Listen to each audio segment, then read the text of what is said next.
گزشتہ نشست میں گفتگو جس عنوان کے ارد گرد تھی وہ قرآن اور علم خط، یا جسے ہم عرف عام میں خطاطی کہتے ہیں یا فن خطاطی کہتے ہیں، لیکن چونکہ اس کو علم کہنے کی غرض و غایت یہ ہے کہ چونکہ باقاعدہ علم ہے اور قرآنی علم ہے، اور جیسے کہ گزشتہ نشست میں کچھ جملے اس سلسلے میں عرض کیے تھے کہ یہ من جملہ ان علوم میں سے ہے جو باقاعدہ قرآن کا معجزہ اور اعجاز ہے۔ تو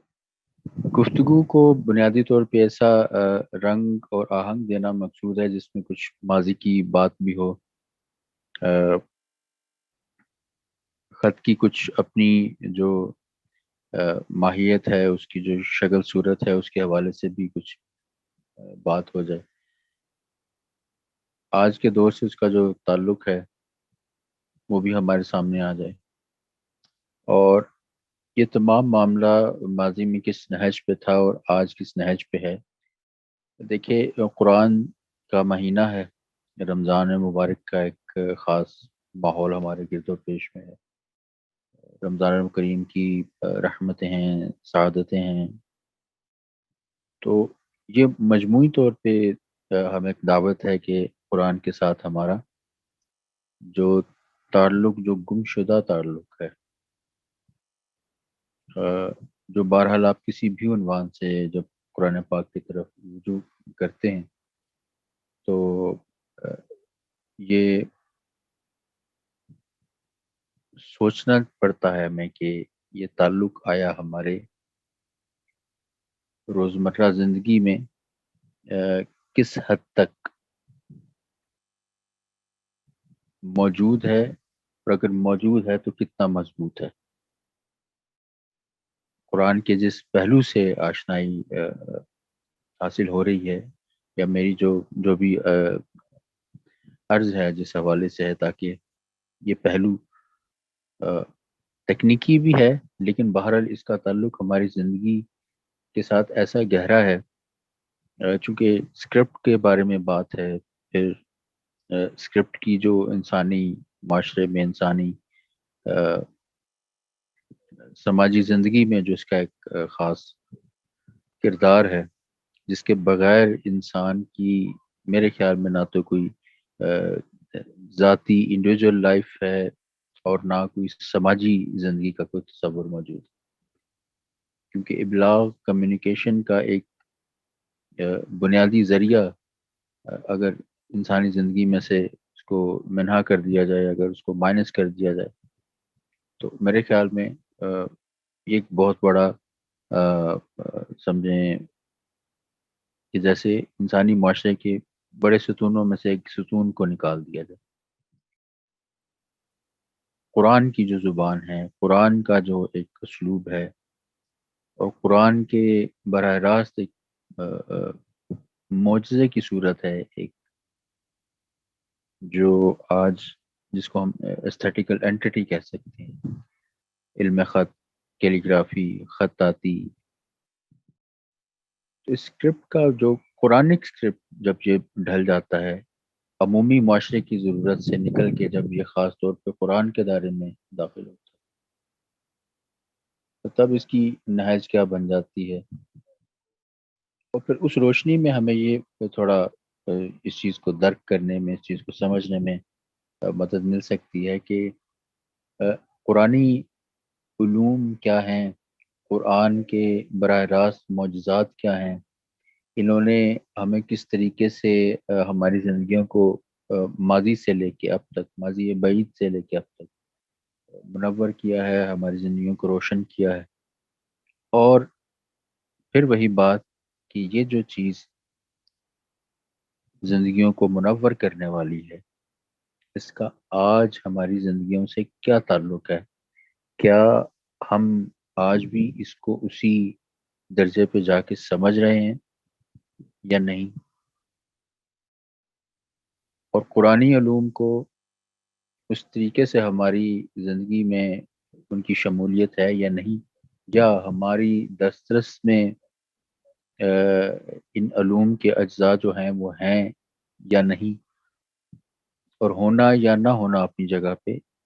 کیا ہم نے ان کے بارے میں ایک خاص صحیح اور کوشش کی ہے؟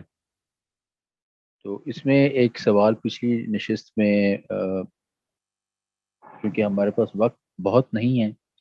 اور یہ جتنے بھی عنوانات ہیں یہ بہت ضخیم، بھاری بھرکم، اور ان کے پیچھے تحقیق اور تعلیم کا بہت بھاری بھرکم سلسلہ ہے۔ تو اتنی تحقیق، اتنی اور خاص طور پہ اس قرآن کے بارے میں جس کے بارے میں کہا گیا ہے کہ اگر اس کو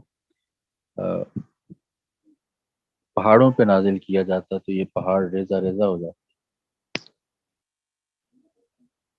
تو رافع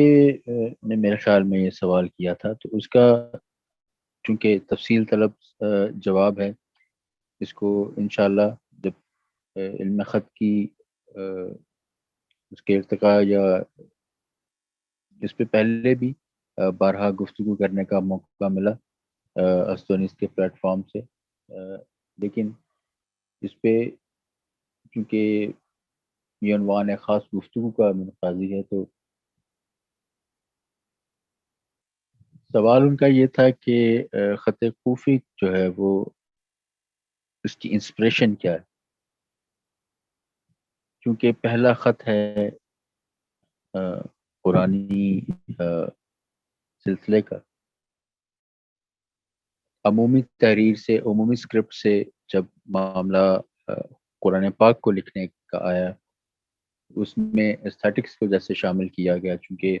قرآن کی اپنی جو جمالیات ہیں، پھر اس کے ساتھ جو چیز اس میں سے اخذ ہو رہی ہے وہ ایک جمالیاتی ڈھانچے میں نہ ڈھلی ہوئی ہو، سانچے میں نہ ڈھلی ہوئی ہو،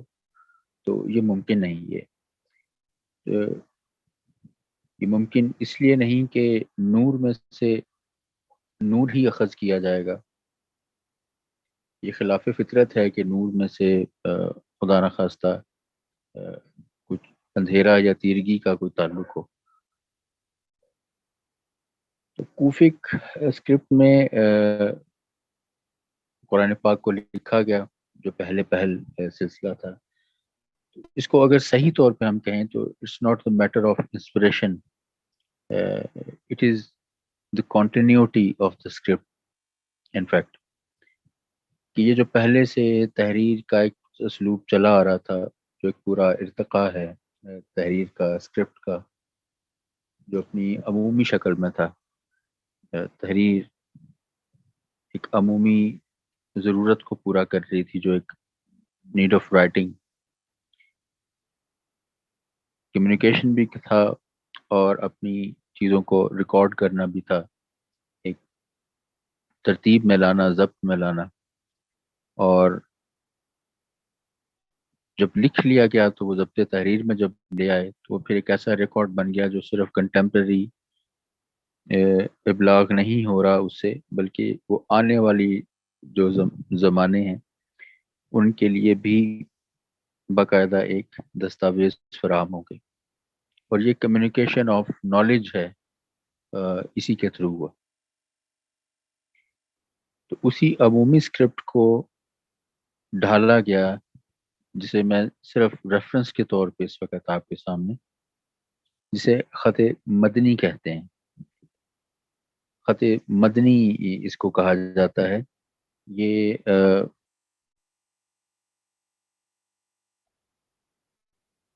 اسٹیٹیکلی کوئی بہت ڈیولپڈ اسکرپٹ نہیں تھا اس وقت، اس سے عمومی تحریر کا کام لیا جاتا تھا۔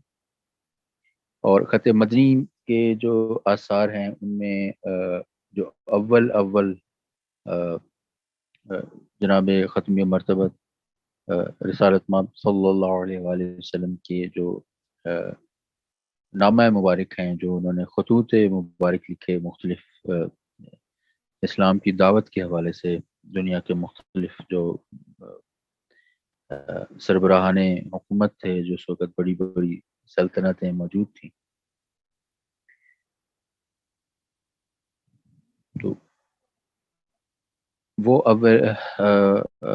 اس حوالے سے ایک بہترین جو اس چیز کو اسٹڈی کرنا چاہتے ہیں،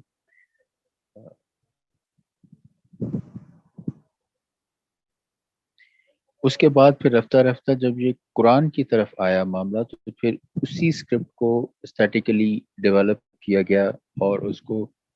اس خاص انداز سے اس کی جمالیات کے حوالے سے تراشا خراشا گیا کہ یہ جو ابھی آپ عکس دیکھ رہے ہیں مصحف عثمانی کے نام سے، اس میں جو اسکرپٹ آپ کو نظر آ رہا ہے، یہ خط کوفی اپنی اولڈ فارم کہہ لیں یا پیور فارم کہہ لیں، اس میں لکھا جانے شروع ہوا، اور اسی خط کوفی میں سے آگے جو ہے علم خط کا ہمارے جتنے بھی اسکرپٹس آج کے دور تک خط نستعلیق تک ایجاد ہوئے یا جن کو دریافت کیا گیا، وہ اسی خط کوفی میں سے یہ تمام کا تمام سلسلہ جو ہے وہ نکلتا ہے۔ یہ چشمہ اسی خط کوفی میں سے جاری ہوا، اس میں باقاعدہ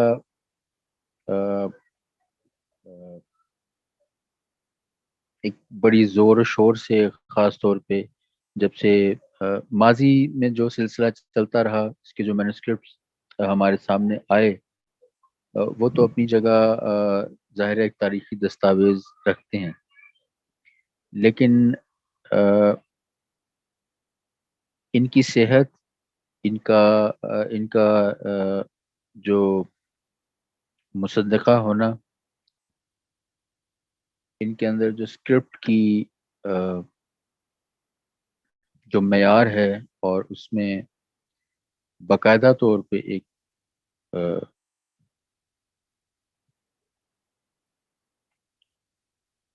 اس کی تاریخی حیثیت کیا ہے، یہ آج کے دور میں اس کو طے کرنے میں بہت ہمارے سامنے ایسی چیزیں آئیں، ایسے علوم باقاعدہ جسے یقینی طور پہ گو کہ وہ مغرب میں ڈیولپ ہوئے، لیکن بجا طور پر ان کو کہا جا سکتا ہے کہ یہ انہی علوم ہیں، بلکہ میں مزید کہوں گا کہ ہمارے ہاں، جسے میں نے شروع میں جیسے اپنی گفتگو میں ایک عرض کرنے کی کوشش کی کہ آج کے دور میں ہمارے ہاں چونکہ قرآن سے رابطہ تقریباً منقطع ہو چکا ہے، اگر ہے بھی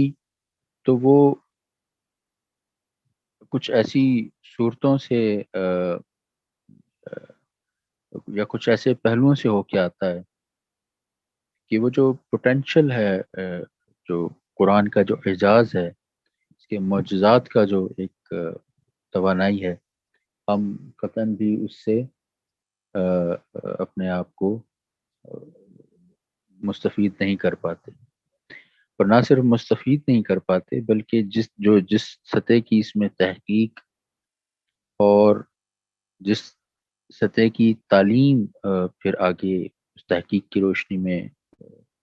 جس کی ضرورت ہے وہ نہیں ہو پاتی۔ مثال کے طور پہ عرض ہے کہ جیسے ابھی آپ نے سلائیڈ میں کچھ اولڈ کوفک کے جس کی میری درخواست ہے کہ اگر دوبارہ ہم دیکھ سکیں انہیں، تو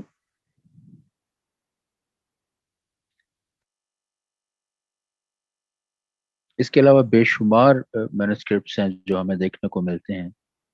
لیکن آج کے دور میں اور اسی میں سے ایک پہلو ہمارے سامنے یہ بھی آئے گا کہ انہی آج کے ایڈوانس جو علوم ہیں، اور اس میں جو اسکرپٹ کے حوالے سے خود قرآن کا جو متن ہے، خود قرآن کا جو ایک پیغام ہے، اس کی تصدیق کیسے ہو۔ تو یہ جو سلسلہ ہمارے پاس آیا 1400 سال، 1000 سال سے، 1200 سال سے، چونکہ یہ اتنا ہی کم و بیش عرصہ بنتا ہے قرآن کی اوور آل جو خط کی ترقی اور ارتقاء کا ہے، اپنی پیدائش سے لے کے آگے اس دور تک پہنچتے ہیں۔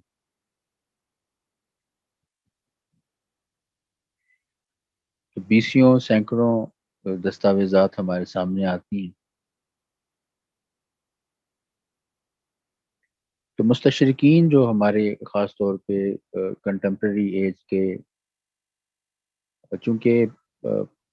20ویں صدی کے بعد سے جو ترقی کا ایک منظرنامہ ہمارے سامنے آیا، اس میں پھر تحقیق کے عنوان سے جیسے چیزوں نے اپنا رنگ و روپ بدلا، اور تقریباً علم کے ہر شعبے میں بہت انقلابی تبدیلیاں آئیں، تو تحقیق کے معاملے میں خاص طور پہ بہت کچھ ایسا وجود میں آیا جس نے تحقیق کو بہت آسان بنایا، اور تحقیق کا معیار بلند ہوا،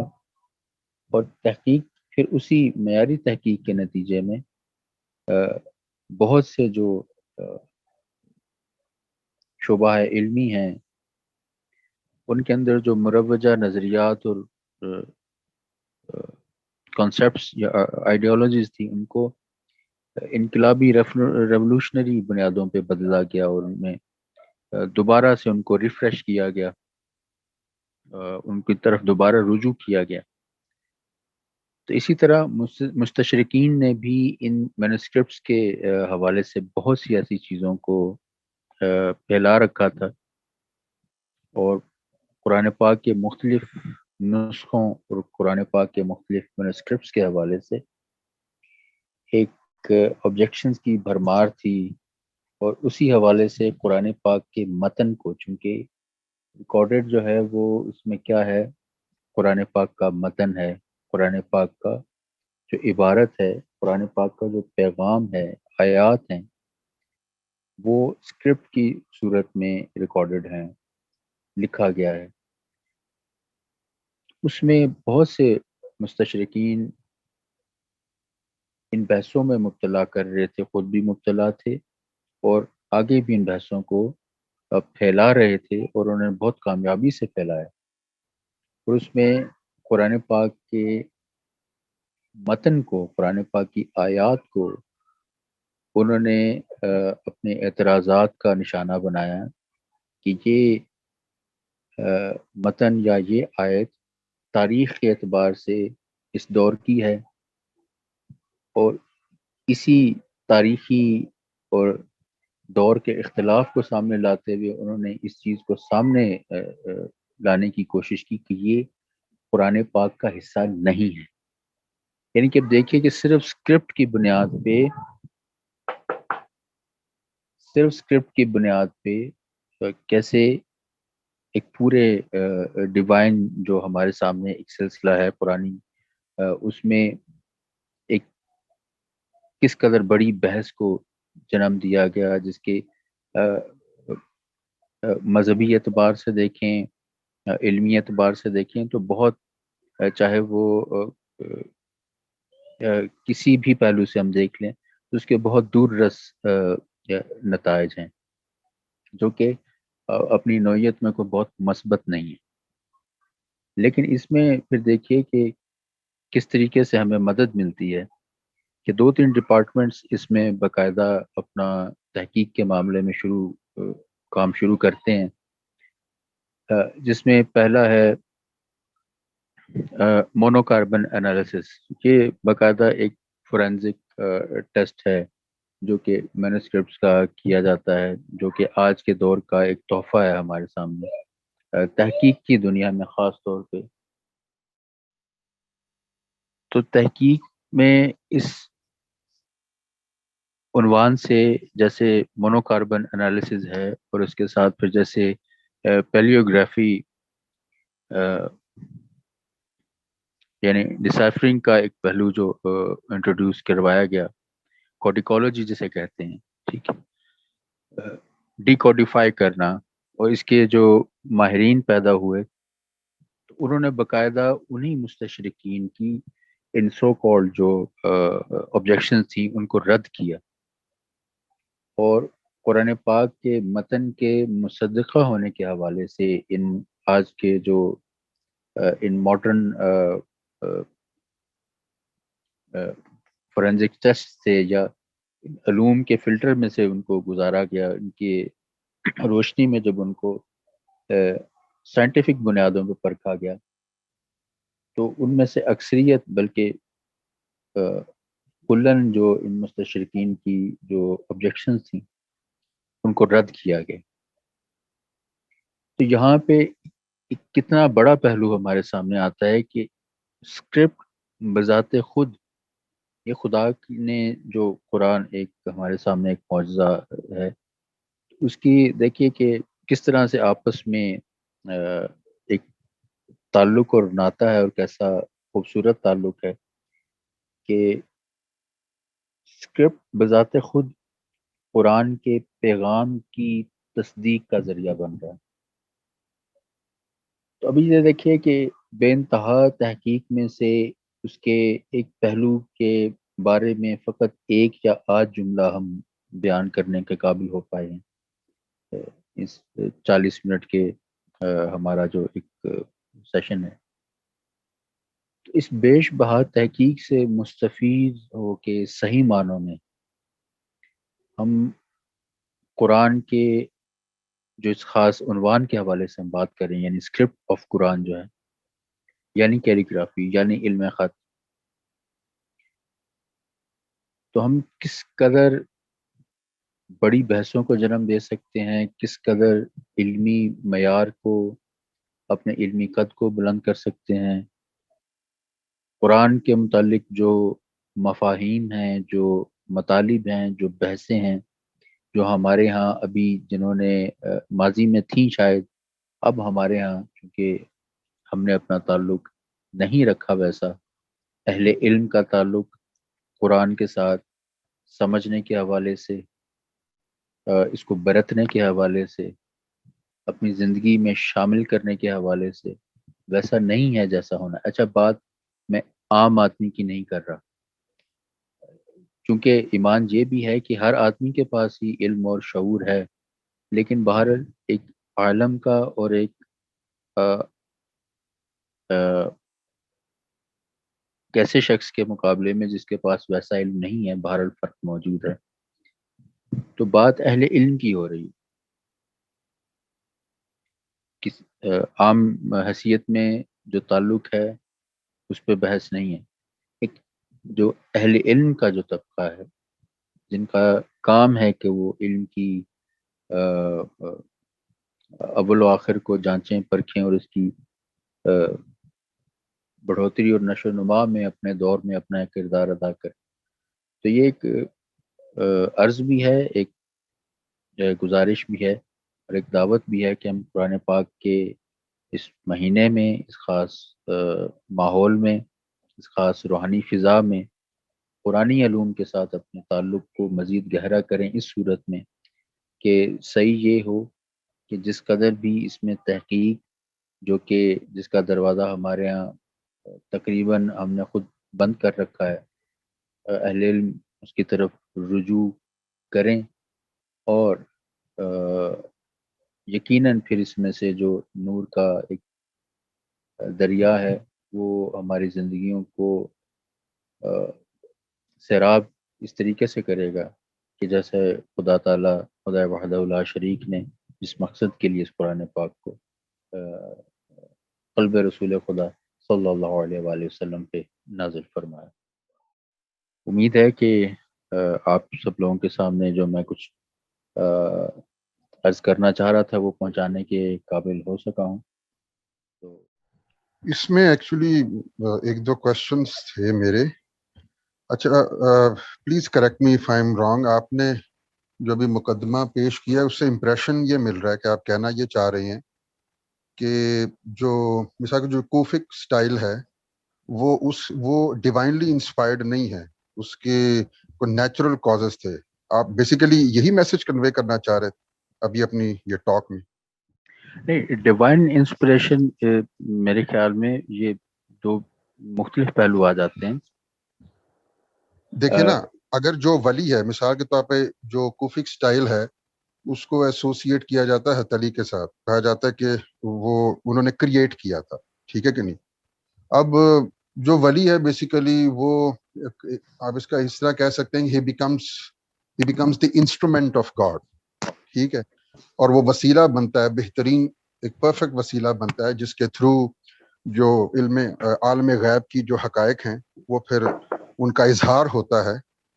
کیا کہتے ہیں ولی کے تھرو. تو یہ جو سٹائل ہے بیسیکلی کیلیگرافی کا سٹائل بھی جو ہے بیسیکلی یہ بھی اسی پروسیس کے تھرو ہوگا نا. جی ایگزیکٹلی. تو یہ ڈیوائن انسپیریشن کو تو ہم اگنور نہیں کر سکتے نا بیسیکلی. ایکچولی جو کیلیگرافک سٹائل ہیں اس میں جو اسلامک ریولیوشن کی جو چھاپ ہے اس کو تو اگنور نہیں کیا جا سکتا. ہاں کچھ جو کنٹینجنٹ فیکٹرز یا ایکسیڈنٹل فیکٹرز یا جو نیچرل فیکٹرز ہیں وہ پریپریٹری کاز تو بن سکتے ہیں لیکن وہ فائنل کاز کا کام تو نہیں کر سکتے نا. وہ جو کنٹینیوٹی والی بات آپ کر رہے تھے نا وہ یا تو میرا خیال اس سے جو مجھے امپریشن مل رہا ہے وہ یہ کہ ایک پیچھے سے ایک تسلسل ہے کنٹینیوٹی ہے بیچ میں کوئی ورٹیکل انٹرفیرنس کوئی ڈیوائن انٹرفیرنس اس میں انوالو نہیں ہے کیونکہ جب آپ کنٹینیوٹی کا لفظ استعمال کرتے ہیں اس پہ پھر کوئی ڈیوائن انٹرفیرنس جو ہے اس کی کوئی گنجائش نہیں رہتی. تو یا تو میں آپ کی بات صحیح طرح نہیں سمجھ سکا ہوں. جی میں عرض کر رہا ہوں ایکچولی جو ڈیوائن انسپریشن تو موجود ہے لیکن میں جو کہنا چاہ رہا تھا کہ کنٹینیوٹی اسی ڈیوائن انسپریشن کی ہے. ڈیوائن بیسیکلی انسپریشن جو سوال بیسیکلی جو رافع نے پوچھا تھا اس میں ایکچولی انہوں نے صرف ایک ورڈ انسپریشن یوز کیا تھا. ٹھیک ہے that was not the divine inspiration. تو آپ نے اس کو کریکٹلی یوز کیا تو بلکہ آپ نے میرا مدعا جو ہے وہ آپ نے کیا ڈالا. بیسیکلی کہنے کی بات یہی ہے کہ یہ بیسیکلی ڈیوائنلی انسپائرڈ ہے. ٹھیک ہے بلکہ اوریجنیٹڈ ہے. ٹھیک ہے کنٹینیوٹی کس چیز کی ہے بلکہ اس کے بارے میں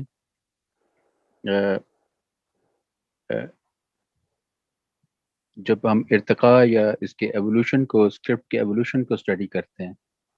تو وہ موسٹ لائکلی ایسے ہی ہے جیسے ڈارون کی تھیوری ہے اہل مغرب کے ہاں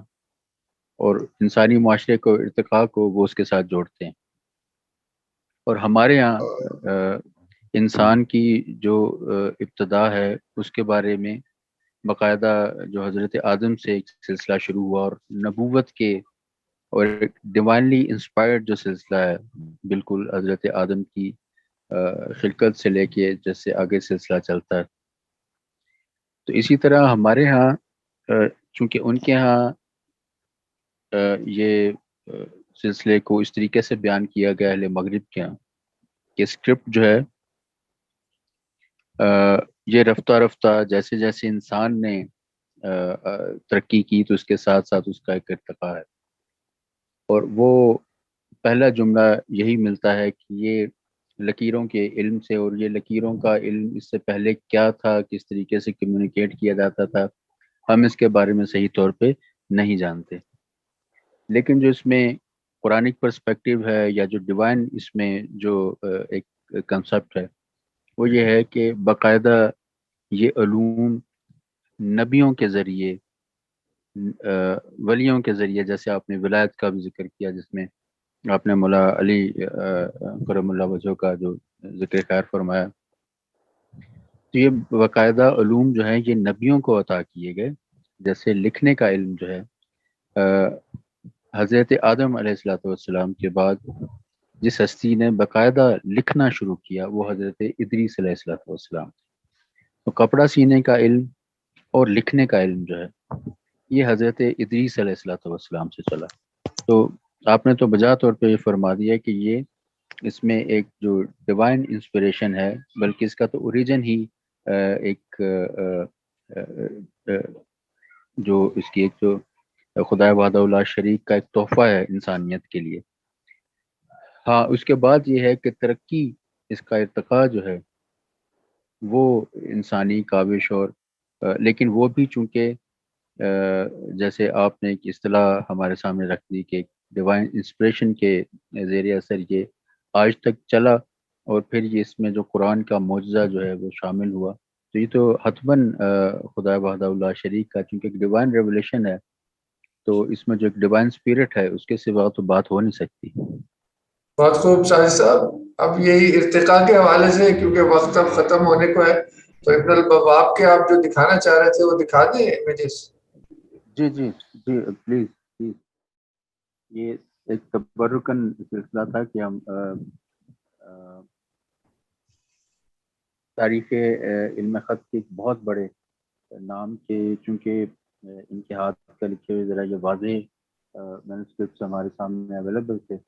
تو یہ تبرکن تھا کہ ان سے زیارت کریں اور اس کے معیار اور اس کی رنگ و آہنگ سے ذرا آشنا ہو. ساجد صاحب آپ کی آواز غائب ہو گئی. جی یہ ابن بواب کے نام سے جو ہمارے ہاں 4 بڑے خطاط گزرے جنہوں نے اسکرپٹس کی ایجاد اور دریافت کے حوالے سے بہت اپنا اہم کردار ادا کیا. تو ابن بواب جیسے ابن مکلا، یاقوت مستعصمی اور ابن بواب، یہ 4 بڑے نام ہیں. تو یہ ان کے ہاتھ کا لکھا ہوا قرآن پاک جو آپ دیکھ رہے ہیں، جس میں جو آپ تہذیب آج کل کی جو تہذیب آپ دیکھتے ہیں، جو یعنی تہذیب سے مراد جو نقش و نگار کا، نقاشی کا جسے ہم علم کہتے ہیں، یہ اس کے ابتدائی آثار ہیں، اور یہ تہذیب کاری بھی ابن بواب کے ہاتھوں سے ہی ہے. ویسے جو ارتقاء کا لفظ ہے ایکچولی شاید میری نظر میں وہ شاید ٹھیک نہ ہو، کیونکہ اب آپ دیکھیں نا، مطلب یہ ساری پاسبلٹیز ہیں نا which are contained in the Islamic archetype, اس کو آپ انفولڈنگ کہہ سکتے ہیں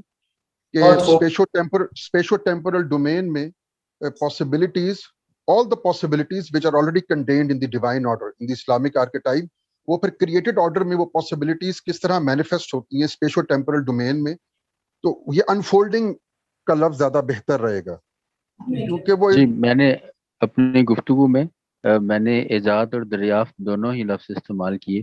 کیونکہ بعض اوقات آپ نے بجا فرمایا کہ یہ مشکل ہو جاتا ہے کہنا کہ یہ چیز حقیقتاً ایجاد کی گئی یا اس کو دریافت کیا گیا یا انفولڈ کیا گیا. آپ درست کہہ رہے ہیں. جی مطلب وہ میرے خیال ایجاد اصل میں یعنی کہ آلریڈی جو کہ ڈیوائن آرڈر میں جو ہیں آلریڈی حقائق، وہی انہی کا اظہار ہو رہا ہے نا. اب ان کے اظہار کے لیے جو پریپریٹری کازز یا جو کنڈیشن، جو کنڈیوسو انوائرمنٹ جب اسپیشو ٹیمپورل ڈومین میں پیدا ہو جاتی ہیں تو پاسبلٹیز مختلف مینیفیسٹ ہونا شروع ہو جاتی ہیں. تو میں اس کانٹیکس میں کہہ رہا تھا کہ اس کو انفولڈنگ کا نام دینا زیادہ بہتر ہے گا. وہ ارتقاء میں پھر وہ ڈارون کی ایوولوشن والا تھوڑا فلیور بھی اندر آ جاتا ہے ویسے، کیونکہ وہ تو ظاہر بات ہے اس میں بلیو نہیں کرتے نا، وہ تو کہتے ہیں جی کہ یہ ایک نیچرل سیکوینس آف ایونٹس ہے بیسیکلی. تو وہ اس کانٹیکس میں بیسیکلی میں بات کر رہا تھا. جی آپ درست فرما رہے ہیں، لیکن کسی بھی جو اصطلاح ہے اس کو تھوڑا سا اگر براڈر سینس میں دیکھیں تو ارتقاء کا بنیادی طور پر پارٹ چونکہ انسان کے ساتھ صحیح اور کوشش کا عنوان بھی وابستہ ہے، تو اس کا اوریجن ڈیوائنلی ہی صحیح خدا وحدہ لا شریک نے ہمیں بہت سے ایسے علوم عطا کیے انسان کو، جو آپ درست فرما رہے ہیں ایک پہلو سے کہ در حقیقت تو یہ ایک انفولڈنگ ہی ہے کہ خدا نے اصل میں ہماری فطرت. ساجد صاحب میں جس کانٹیکس میں بات کر رہا ہوں میں تھوڑا سا اور اس کو ایکسپلین کرتا ہوں. دیکھیں ویسے تو یہ دیکھا گیا کسی بھی اگر ہم ریلیجن کی ہسٹوریکل پروفائل دیکھیں تو وہ ہوتا یہ ہے کہ جیسے جیسے جب آپ دور جاتے ہیں اس دور سے جس دور میں وہ ریلیجن کا اظہار ہوا تھا اس عالم کے اندر، تو ہوتا یہ کہ تفصیل میں اضافہ ہوتا ہے چیزوں کی. بیسیکلی جو چیز شروع میں سنتھسس کے اوپر زیادہ فوکس ہوتا ہے اور جیسے جیسے وقت گزرتا جاتا ہے تو وہ تفصیل میں اضافہ ہوتا ہے. تو وہ تفصیل میں جو اضافہ ہے نا، میری نظر میں اس کو ہم ارتقاء نہیں کہہ سکتے ایکچولی. تو وہ کیونکہ تفصیل سے اگر آپ کو کوئی چیز اب آپ اس کو انفارمیشن کہہ لیں، آپ کی انفارمیشن میں لیٹ سے اگر اضافہ بھی ہو رہا ہے، ایلیبوریشن اگر زیادہ ہو بھی رہی ہے، تو اس کو میری نظر میں اس کو ارتقاء نہیں کہنا چاہیے. I don't think so. مطلب کہ from a totally essential and spiritual point of view, وہ اس سے آپ کو کوئی اسپرچل ایج نہیں ملتا. اگر آپ تفصیل سے کسی چیز کو دیکھ رہے ہیں یا اینالائز زیادہ کر رہے ہیں ایک سنتھیٹک ریئلٹی کو, تو اسپرچل پوائنٹ آف ویو سے کوئی خاص آپ کو ایڈوانٹیج نہیں ملتا. تو میں اس کانٹیکس میں کہہ رہا ہوں کہ یہ اس کو ارتقا کہنا, at least from a spiritual point of view, اس کو ارتقا کہنا ٹھیک نہیں ہوگا. میں اس پوائنٹ آف ویو سے بیسیکلی بات کر رہا ہوں. باز صاحب اگر 2 جملے میں کہنے کی اجازت ہو. جی جی جی. یہ جو حقیقت یہ ہے کہ ابھی جو ہم پیچھے سلائیڈز دکھا بھی رہے ہیں, یہ آپ ہی کی بات کی تصدیق کرتی ہیں کہ اس میں کوئی نیا اس طرح کی جدت نہیں ہے, مگر ایک انسپریشن کی یا ایک آرکیٹائپ کا نکھار ہے, اس کی کاٹ تراش ہے, اور اسی کے اندر جو مزید پہلو چھپے ہوئے ہیں ان کو نکالنا, اور مختلف جو اس کی صفات ہیں,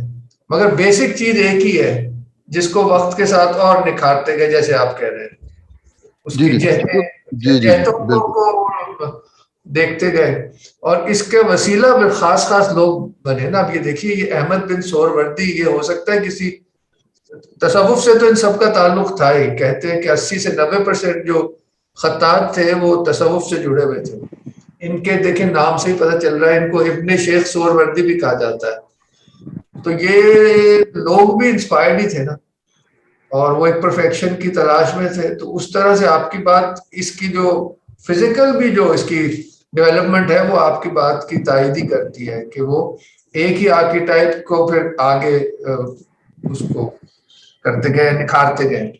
یا انفولڈ کرتے گئے.